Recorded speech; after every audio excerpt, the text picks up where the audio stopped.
I was really lucky in my engineering program as an undergraduate to participate in some design teams. And what was nice about that is we had a lot of clinical experiences just as undergraduates, and were able to talk with physicians and patients and think about what we could do as engineers to better their care, better their experiences. Having an experience where we could think about innovative, thoughtful engineering to improve somebody's life, that was what made it come full circle for me and really brought me into medical school. My name is Allison Tsao, and I'm an interventional cardiologist and adult congenital heart disease specialist here at Penn Medicine.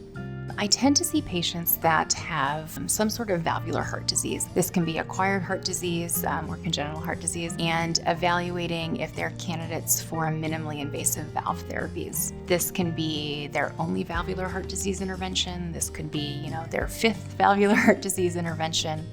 And I look at a lot of multimodality imaging, whether that's echo, CT, MRI, then work very closely with my surgical partners to see what options are available for that individual and what would be appropriate.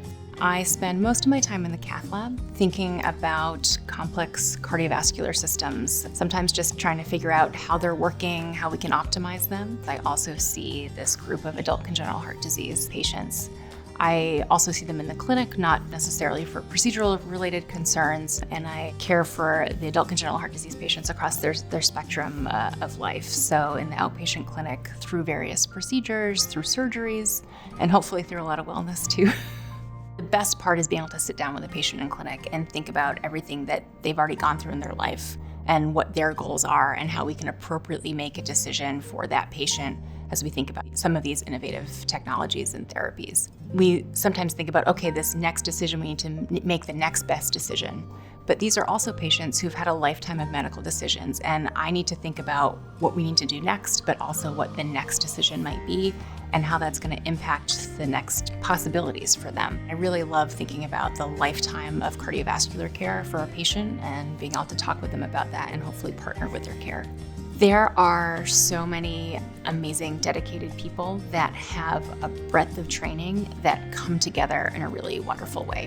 Whether we're talking about innovative robotic surgery versus a transcatheter therapy or multiple transcatheter therapy options, we can get all the right people in the right room, evaluating the right patient at the right time to make sure that we can find the best option for that individual. And that is really remarkable, just the breadth of talent and some wonderful colleagues that we have here.